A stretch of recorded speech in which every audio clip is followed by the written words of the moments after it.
Hello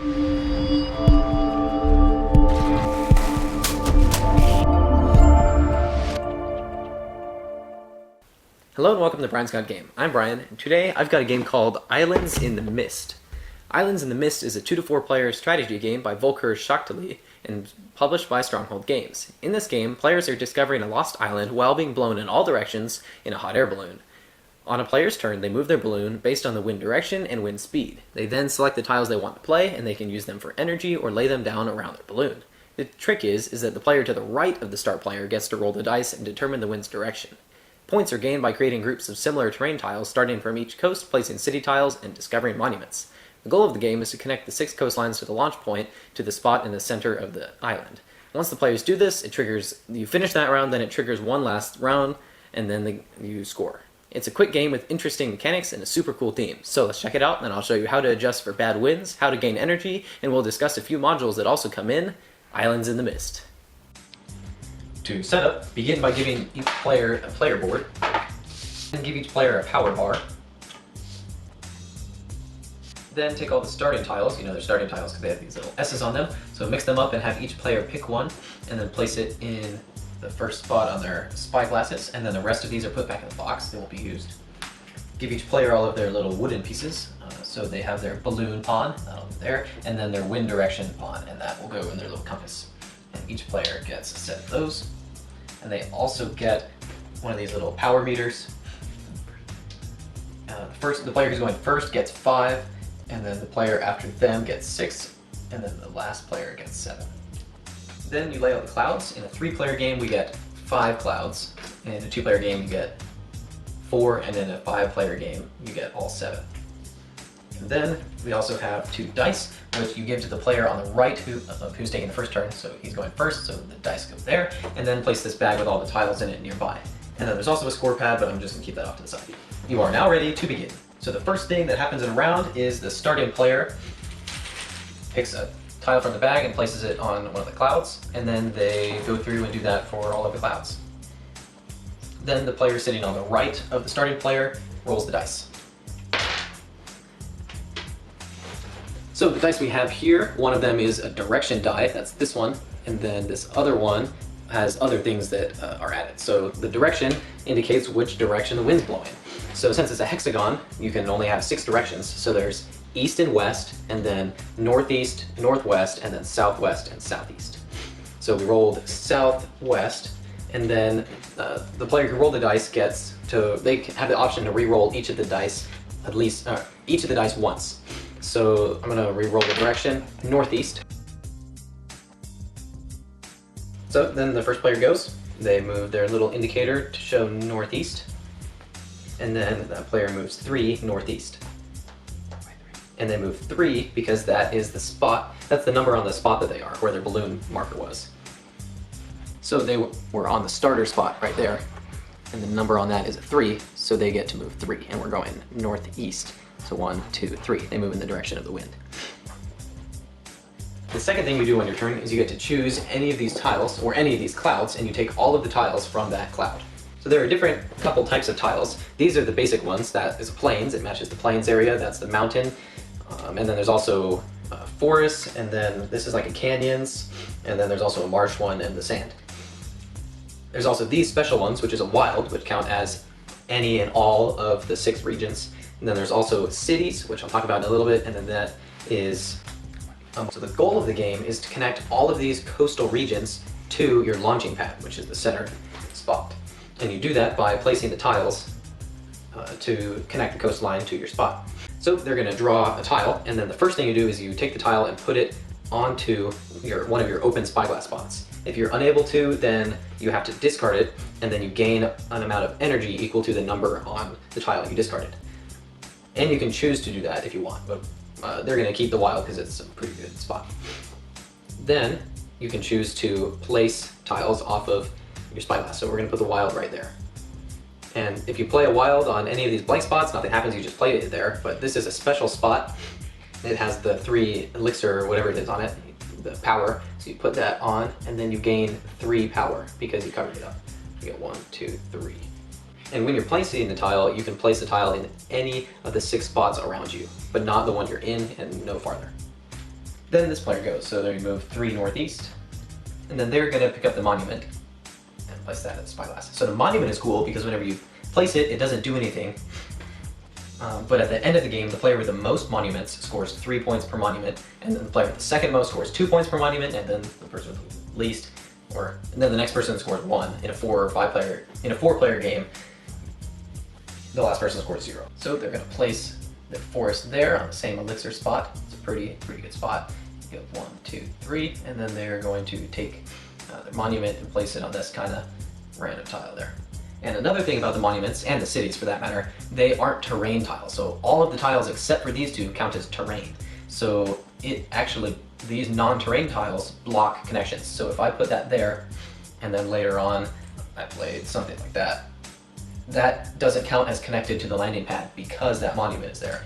You'd need another one to go there. And it doesn't even have to be the same. You could place the planes there and it would still count as connected. It just can't go, you have to trace terrain back to the main spot.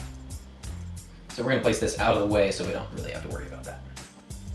Now this player's going to go, so the first thing you do is move, and we don't really want to go northeast, so we're going to use our energy. So you can use your energy too. You can spend 1 energy per spot you want to move extra or less. So right now I'm moving 3, so I could spend 1 to move 4 if I wanted.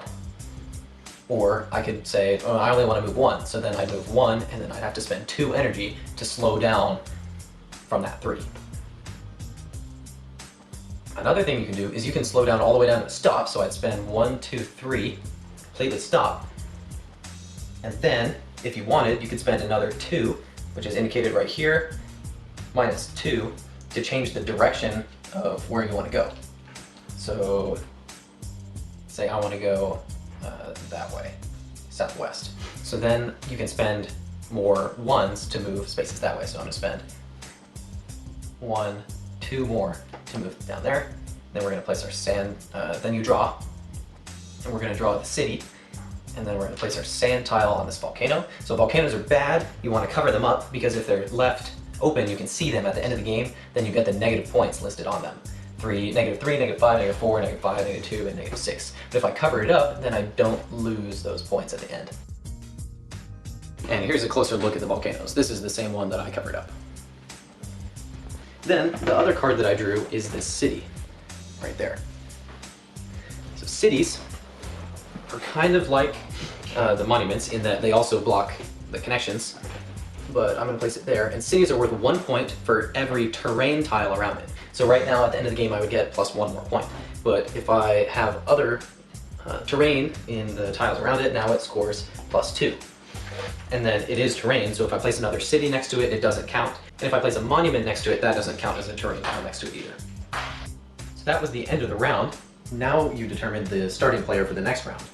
So the player who is on the spot with the highest number is the starting player for the next round. So these players are both on 1, and this player is on a 2. So he is the starting player for the next round. The player to his right gets to roll the dice, and he gets to draw tiles and reset this. So draw 1, and you add it to every cloud, like that. And then this player rolls dice. So right here we've got east, so we'd set it to east, and then this means that for free, each player can change the wind in ±60 degrees, or they can leave it straight. So then that gives them a little bit more freedom on what direction. And then some of the other icons on here, I'll show you. This is the first icon. This is the one we have, ±60 degrees. And then this one is everybody gains 1 power. This one's everybody gains 2 power. This one means everybody moves 1 space extra when moving. And then this one, everybody gets to draw a random tile at the beginning of their turn. And then that one means you can move in the direction of the wind, or you can move directly back into the wind. And then those are all the icons. Then you play the next round as normal, and then you determine the new starting player, set it all up, and then keep going and keep playing until someone connects all 6 regions to their center spot.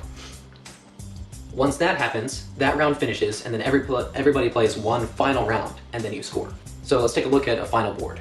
So this is a final board. This is similar to the last one that I finished, the last game we played this with. You pull out the pad, write everybody's name or initial at the top, and then you go down the line. So first, you have everybody score their marshes. So in scoring marshes, or all of the other terrains for that matter, you score how many connected they are. So the marshes is a bad example for this one because I finished with 0 pieces connected, so I have a 0 there. And the next one is woods, so I actually did the forest. So you get 2 points for every tile placed that's continuous and is touching the main zone. So right here, I get 1, 2, 3, 4, 5, 6, 7, 8, 9, 10 points for the forest. Now, if I had another forest spot right over here, I get 0 bonus points for that one because it's not touching. And then if I had one over here, that counts also. So then I get 12 because it's touching the coast. So I write 10 in forest, and then you do that for all of the others. 6 for the mountains, and then sand. These ones are interesting. So I have these wilds here. So all 3 of these are taking advantage of the wilds. So sand, I get 1, 2, 3, 4, and then you get 1 point for the wilds. So 1, 2, 3, 4, 5, 6, 7. So I get 7 points for the sand, and then the next one, the canyon, is 1, 2, 3, 4, 5, 6, 7, 8, 9, 10, 11, 12, 13. I don't get any for that one. And then the same thing for the plains. And when counting these, you only count the tiles. You don't count the ones printed on the board or the coasts. Right. So then the next one is you get 3 points for every terrain group that has 5 matching in it. So I have 1, 2, 3, 4, 5 woods, so I get 3 points for that one. And then I only have 3 mountains, so that one doesn't count. I have 0 marshes, and then I have 1, 2, and the wilds do count for this. So I have 1, 2, 3, 4, 5, 6 plains, so that's another 3. And then I have a bunch of the canyons, so I get 3 points for those, and I have 5 sands. So I get 4 times 3 is 12 points there. Then you score points for the cities. This city has 1 terrain piece adjacent to it, so it scores 1. This city has 4 adjacent to it, so that one's 4, so I get 5 points for cities. And then the monuments. So I only have 1 monument, so let's say one other person has more monuments than me. They get 3 points for every monument. I get 2 points for every monument, so I get 2 points for that. Then you get points for how much energy you have, and it's whatever threshold you met. So, okay, let's get closer.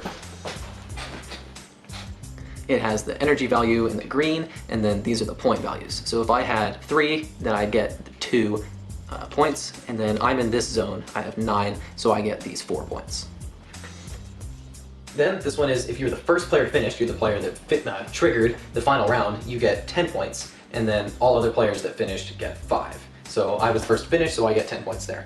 The next part is an extra module that's included in the game, but we're not playing with that right now. And then the next one is negative points for all of the volcanoes. So here I have 1 volcano still remaining, so I get negative 2 points in the volcano spot. Then you add all your points up, subtract the volcanoes, and then the player with the most points wins. That's how to play Islands in the Mist. Okay, got my dad here for parents' opinions. So Dad, what did you think of Islands in the Mist? I really enjoyed Islands in the Mist. When we got this one, I read the rules, and I was immediately like super excited to play, which is crazy because it's been a long time since I read the rules of a game and was like really excited to play it. It's a good reason to like a game. Well, mostly because it has such a unique theme, and I thought the wind blowing the players around was really cool. Just something I had never seen before. It was new and fresh, which is very exciting in a world of a lot of board games being published. Yeah, it's cool. So we'll jump right in with the components. So there's a bunch of wooden pieces with the little balloon pawns, and then the arrow for your little wind compass, and then there's a whole bunch of tiles, and then the player boards, and then the custom wooden dice, which are larger than normal. Yeah, the balloon pieces are like one of the coolest pieces like in a game ever. They are cool pieces. The little compass wooden thing is nice. The last couple times I played, I never even looked at it because I would just look at the die. Yeah, and then like it would just sit pointing to the same sad little direction the whole time. Yeah. I mean, it is cool. I mean, it's a cool little concept to keep track of it, but I don't know. I felt like you just looked at the die. Yeah. Figured it out. True. I don't know. But stretch goals? Yeah. No, it wasn't a Kickstarter. There's no stretch goals. And then I think that's it for the components, right? Yeah, but I mean, it's got. When I was reading the rules, I was picturing like Catan-sized like hexes, and I was like, "Well, this game's gonna be huge." So I really liked the little hexagons. They were Castles of Burgundy sized little ones. Hexagons. Not Good, Catan. They're good Castles point. of Burgundy. I didn't think of that game, and they have the same size. Well, they might be a little bit bigger than that, and they're thicker. But anyways, we're gonna check that. And then artwork. The art is cool on it. It also like zoomed in. It's also like the Castles of Burgundy art. That might be offensive to some people. Think Okay. Castles of Burgundy, the original, it has like a drab. Okay, like, well color scheme. we could go with the Catan art because you've got the plains and the canyons and the dunes. We'll stick with your it's kinda Catan like- theme. Yeah, and Kingdom Builder kind of like it's got the different. That one's a little bit of a stretch. But we found ourselves naming. I don't know. I couldn't find in the rules like exactly the names of all of the. So like they were terrain pretty simple. types. We had the dunes or the sand, and then we had the mountains and the forests and the plains and then like the swamp or the marsh, and then Ireland. Ireland, and then Mars. It makes sense. Might have helped that we played Terraforming Mars, the card game, before this one. So I spent a lot of the game terraforming Mars. It was effective. It was. I won.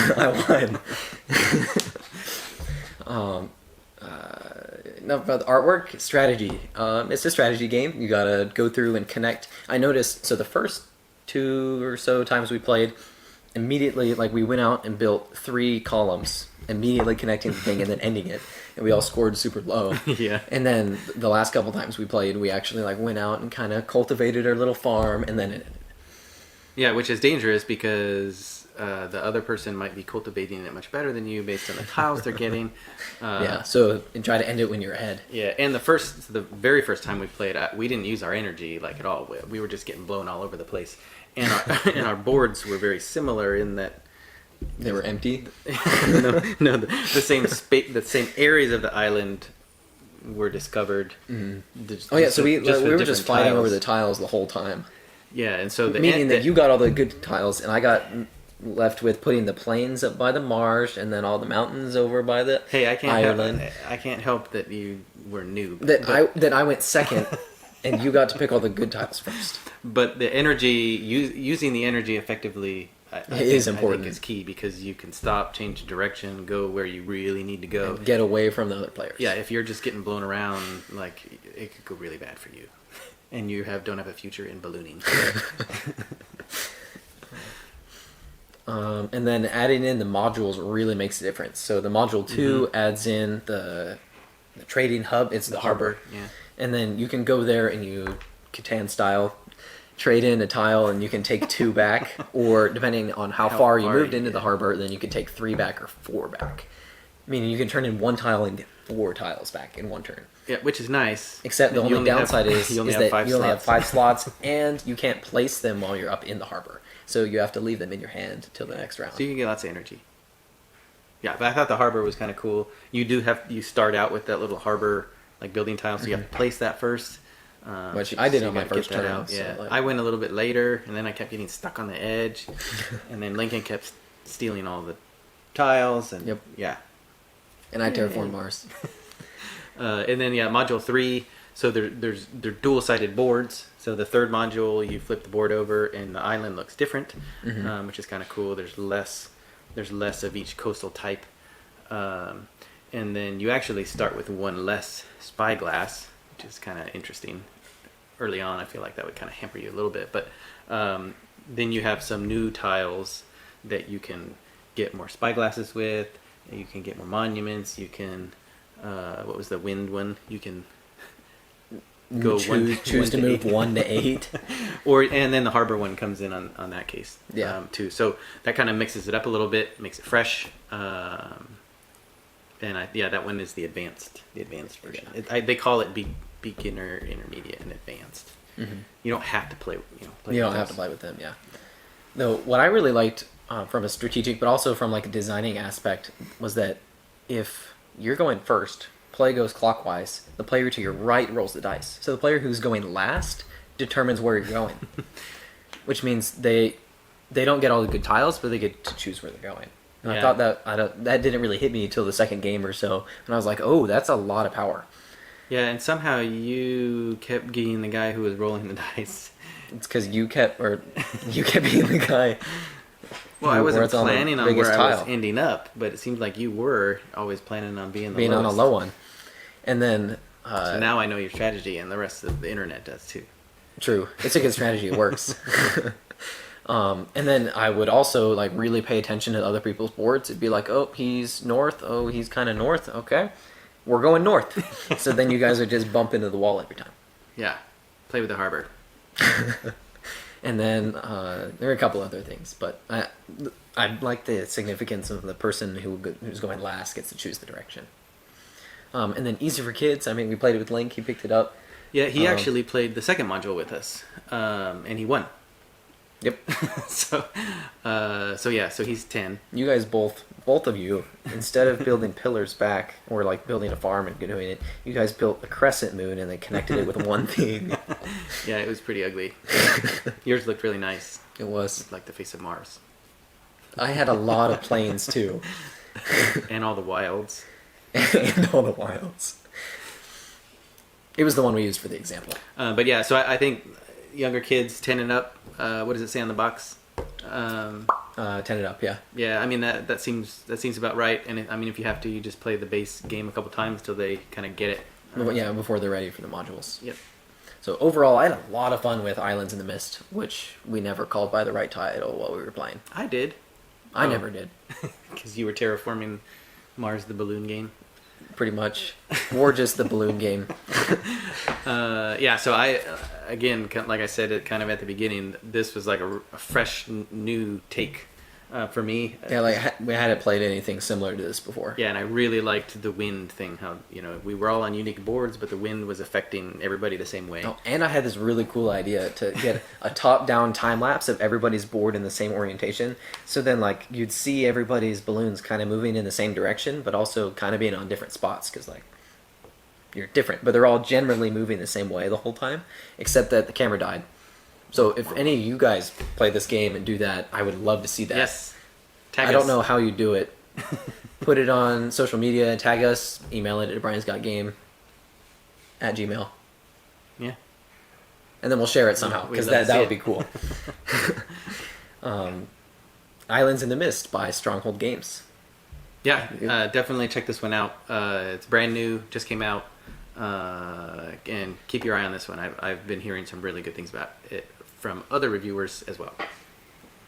Thank you for watching Brian's Got Game. Please like us on our Facebook page, send us a tweet at Brian's Got Game, visit our webpage, briansgotgame.com, subscribe to our YouTube channel. I'm Brian, this is my dad, and I'll see you next time.